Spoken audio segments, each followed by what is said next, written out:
Opa, tudo bom? Quem fala é João Vitor.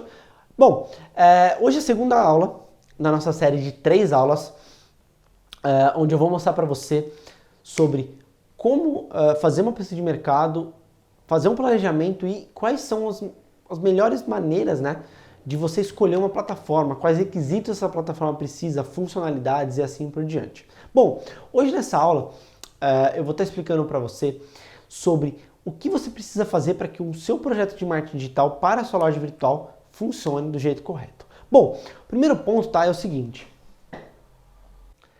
É o gerenciamento de escopo, tá? É muito importante que você faça o gerenciamento de escopo, que é basicamente você vai definir no escopo o que vai ser feito. Por exemplo, eu vou fazer SEO, eu vou fazer e-mail marketing, eu vou fazer links em outros sites. Você precisa definir esse escopo, por quê? Para você ver o que você precisa, definir e criar o que a gente chama de EAP, que é a estrutura analítica do projeto, que é basicamente como se fosse algumas colunas, vamos dizer assim, com os guarda-chuvas. Pensa que um guarda-chuva é o SEO, aí você tem lá os guarda-chuvas menores, que são, por exemplo, SEO on-page, off-page, e aí debaixo deles cai outras coisas, né? E assim por diante. Porque depois que você define o escopo, você vai pro cronograma, tá? Basicamente, tá? O cronograma, o que você vai fazer? Você vai ter que fazer o gerenciamento desse cronograma, que é basicamente quando uma coisa começa ou quando uma coisa não começa, ou quanto tempo ela tem que levar e quando ela tem início, meio e fim, tá? Você vai ter que definir as atividades, por exemplo, quais atividades vão ser feitas. Então, por exemplo, eu quero otimizar o meu site, então eu tenho que arrumar velocidade, eu tenho que otimizar as páginas, e aí você vai definir essas atividades, tá? Em passos, ok? Por quê? Depois que você definir, você vai sequenciar as atividades. Então, para dar um exemplo, decidi que eu vou fazer posts diários nas minhas redes sociais. Legal. Então, o que você precisa fazer o post? Primeira coisa, definir a persona. Segunda coisa, você precisa pegar alguns assuntos que estão em alta. Terceiro, você vai criar a ideia das pautas, tá? Com essas no cronograma. Quarto, vou definir as datas das postagens. Quinto, vou fazer os textos. Sexto, eu vou pegar e vou criar as imagens para o post. Sétimo, eu vou agendar esses posts de acordo com o calendário. Oitavo, vou verificar se essas postagens estão saindo. Nono, vou mensurar os resultados. E depois volta o processo. Então perceba que eu defini as atividades e eu também sequenciei essas atividades. E você precisa sequenciar isso. Outro ponto, você precisa estimar quais recursos cada tarefa precisa para ser executado. Por exemplo, post na rede social, o que ele precisa? De um jornalista, de um designer e de um assistente ou um social media? Então é isso que você precisa. São recursos, é uma ferramenta, é um recurso. Por quê? Se você não tiver o recurso, se você precisar dele, o projeto não vai sair. Então você precisa definir isso. E aí, dentro disso, você precisa estimar a duração desse processo. De acordo com o quê? Com as horas que a sua equipe tem disponível para fazer aquilo. Então, por exemplo, você tem um programador que ele trabalha 4 horas em uma coisa e 4 horas na outra. Beleza. Se ele tiver 4 horas e você souber que aquela tarefa vai demorar 8 horas, obviamente, ele vai demorar 2 dias para fazer, porque tem 4 horas um dia e 4 horas do segundo. E aí você pode montar dessa maneira. Para que depois, né, no último passo ali, você desenvolva esse cronograma de acordo com as premissas de recurso, com as premissas de sequenciar as atividades e com os prazos, né, o tempo que a sua equipe tem disponível ali para que aquilo seja feito, tá ok? Que são os custos, tá? É muito importante essa parte porque, assim, às vezes a gente começa um projeto, a gente já vi acontecer, eu vou dar um exemplo. Eu peguei um e-commerce, né, para que ele gastou quase 25 mil reais numa plataforma de e-commerce, a plataforma tinha tudo que você imaginar, e era muito boa. Aí quando eu passei o projeto de marketing digital, eu falei, olha, pro teu nicho você precisa disso, isso vai custar X. Ele falou, cara, não tenho recurso, eu só vou ter recurso aqui 6 meses. Eu falei, mas peraí, você não tem recurso de marketing? Eu gastei tudo na minha plataforma. Então o que você precisa fazer? Você precisa planejar o gerenciamento desses custos, que é basicamente o quê? É você saber quanto vai custar cada coisa. Então, uma ferramenta na rede social, um designer, um programador, um jornalista, quanto isso vai custar para mim ao longo do tempo, tá? Por mês, por semana, por projeto, enfim. Para que você estime esses custos de cada coisa. E, consequentemente, você vai definir o escopo desses custos, que é o quê? Quais são os custos? Eu tenho 10 custos aqui nessa parte, 10 nessa daqui. Quanto que dá cada um? Então, por exemplo, a rede social, eu vou gastar, por exemplo, num design R$ 3.000 por mês. Beleza. E aí eu só tenho 3.000. Como que eu faço? Eu tenho outras coisas para serem feitas. Então você precisa definir esse escopo do custo. E aí de cada processo desse, tá ok? Então o custo ele é uma parte muito importante. É simples, mas é importante que você faça isso. E para tudo, tá? Vai pegar um projeto de e-mail. Ferramenta é um custo.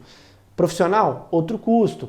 Tempo do teu profissional, outro custo, tá? Então você vai calcular isso tudo. Até para que na frente você possa saber o seguinte, pô, eu gastei R$ 50, ok?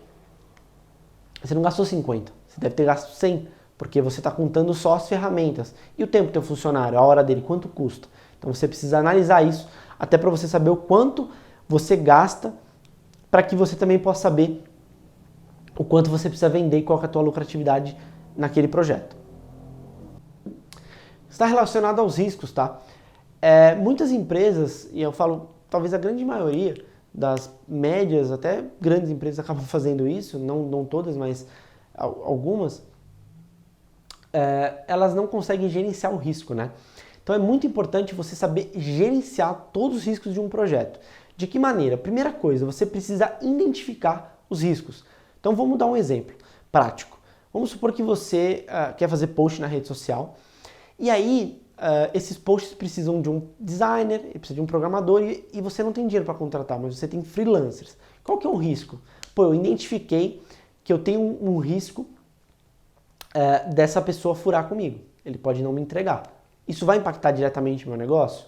Por exemplo, se o meu servidor de e-mail, tá? Ele vai parar a minha empresa? Não. Mas se o meu site, a minha loja virtual sair do ar, isso vai parar o meu negócio. Eu estou perdendo dinheiro. Então, vem a segunda etapa, tá? A próxima etapa, na verdade, que é o sim. É o que eu chamo de análise qualitativa, tá? Então, o quanto aquilo pode acontecer ou não, tá? E aí, você vem para uma outra, que é a análise quantitativa. Qual que é a quantidade de risco que tem em cada escolha que você faz? Por quê?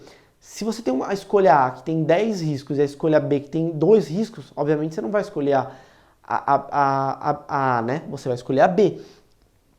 Só que, se você perceber que a B, os 2 riscos são muito maiores do que os 10 da A, você vai escolher a A. Então você tem que colocar esses riscos quantitativamente e qualitativamente, tá? Qual que é a quantidade de que isso pode acontecer e o grau que isso te afeta, tá? Que é basicamente a parte qualitativa, tá? Depois você tem que planejar a resposta ao risco. Por exemplo, eu listei esses riscos aqui. O que eu vou fazer se acontecer isso? Por quê? Deu problema? Puf, já sei. Então, por exemplo, eu contratei um designer. Cara, esse cara falhou comigo, eu tenho que ter um segundo. Cara, deu a primeira mancada, você vai pro segundo automático. Não perde nem tempo. Ó, já era. Tá. Qualidade. Bom, a qualidade, tá? Você pode listar. Então, por exemplo, para mim qualidade é uma boa entrega, prazo, por exemplo, uma peça do Facebook que ela não pode ter mais do que 20% de texto. Isso para mim é uma qualidade, porque se ela tiver mais de 20% meu anúncio não roda direito. Ou toda peça no Google Ads precisa ter o meu logo e um botão, tá? Ou toda campanha que eu fizer precisa ter essa característica aqui no anúncio. Por exemplo, roupa 100% algodão, isso aqui é obrigatório, tem que ter. Porque isso é uma qualidade que você está colocando naquilo que está sendo feito. Então isso é muito, muito importante, tá? Então sempre pense nisso, na qualidade. O que você acredita que seja requisito para que você olhe a tarefa e fale, pô, isso aqui é legal, isso aqui eu gosto, tá? Sexto ponto. Está relacionado à equipe. Você precisa saber quanto você precisa mobilizar a sua equipe de trabalho. Por exemplo, todo mundo sabe, né, que tem um e-commerce, que você não vai ficar só naquela operação. Existem outras coisas que às vezes são feitas dentro de um e-commerce. Então, às vezes o designer, É o mesmo cara que faz uma peça que vai na frente da sua camisa, se você vender camisa. Mas ele também faz peça para sua loja. E aí esse cara, ele gasta por dia 5 horas para fazer essas artes para as camisas. E ele tem mais 3 horas de trabalho, 2 horas, enfim, de trabalho. Então você precisa saber mobilizar a sua equipe de trabalho de acordo com o tempo que essa equipe tem para executar a tarefa que você precisa. Até para quê? Para que você consiga desenvolver melhor essa equipe, para que cada pessoa saiba o que ela vai fazer, em que momento e qual que é a prioridade. E, consequentemente, para que você consiga gerenciar melhor essa equipe. Tá, tá relacionado à comunicação, tá? Como que você vai se comunicar? Então, por exemplo, uma forma de comunicação é, sei lá, vou fazer um grupo no WhatsApp. Eu vou fazer reuniões diárias de tipo de sprints, por exemplo, que nem no Scrum, tá? Legal, eu vou fazer reuniões ali diárias, bacana. Ou eu vou fazer uma reunião na semana, definir o que tem que ser feito e vou acompanhar. Então você precisa gerenciar essa comunicação para você saber exatamente se as coisas estão sendo feitas. Então, por exemplo, aonde vai subir um arquivo? Vai ter uma pasta no Google Drive. Beleza, isso aqui é uma comunicação. Então você precisa definir esses pontos para ficar claro para a equipe o que elas têm que fazer, como que tem que fazer e assim por diante. Para que você não tenha desencontro. Ah, eu achei que era para mandar por e-mail. Aí eu subi no Drive, tá lá no Drive. Mas peraí, a gente não combinou no Drive. E aí fica aquele... E aí você atrasa. Você perde 2, 3 dias por causa de um negocinho desse, tá? Bom, esses são os pontos, tá?